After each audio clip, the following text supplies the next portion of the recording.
ನಮಸ್ಕಾರ friends, KA ಕಡೆಯಿಂದ update ಬಂದಿದೆ.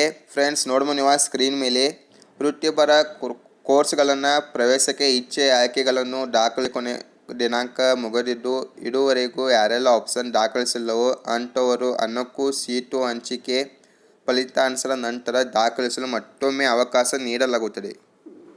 ಅಂದ್ರೆ ಫ್ರೆಂಡ್ಸ್, ನಿಮ್ಗೆ ಯಾರನ್ನ ಆಪ್ಷನ್ ಎಂಟ್ರಿ ಮಾಡಿಲ್ಲಲ್ಲ, ನಿಮಗೆ ಇದನ್ನು ಮಾಕ್ ರಿಸಲ್ಟ್ ಬರ್ತೈತಲ್ಲ, ಅವಾಗ ನೀವು ಮತ್ತೊಮ್ಮೆ ಚಾನ್ಸ್ ಕೊಡ್ತಾರೋ ಅವಾಗ ನೀವು ಆಪ್ಷನ್ ಮಾಡ್ಬೋದು. ಮತ್ತು ಉಳಿಕಿದ ಏನಾರ ನೀವು ರಿಅರೇಂಜ್ ಮಾಡೋದಿದ್ರಿ ಇಲ್ಲಕ ಡಿಲೀಟ್ ಮಾಡೋದಿದ್ರಿ ಅದನ್ನೂ ಮಾಡ್ಬೋದು. ಹೊಸ ಆಪ್ಷನ್ನ ಕೂಡ ಮಾಡ್ಬೋದು. ಉಳಿಕಿದ ಈಗ ಏನಾರ ನಿಮ್ಗೆ ಅಂದರೆ ಇದನ್ನು ಕೋರ್ಸ್ಗಳು ಮತ್ತು ಕಾಲೇಜ್ಗಳು ಏನಾರ ನಿಮ್ಗೆ ಲಿಸ್ಟ್ ಮಾಡೋದಿತ್ತಂದ್ರೆ ಈಗ ಮಾಡ್ಕೊಂಡು ಇಟ್ಕೋರಿ. ಯಾಕಂದ್ರೆ ರಿಸಲ್ಟ್ ಬಂದ ಮೇಲೆ ಒಂದು 3-4 ಡೋಸ್ ಕೊಡ್ತಾರೆ ನಿಮ್ಗೆ. ಅದ್ರೊಳಗೆ ನೀವೆಲ್ಲ ಆಪ್ಷನ್ಗಳು ಮಾಡಬೇಕು.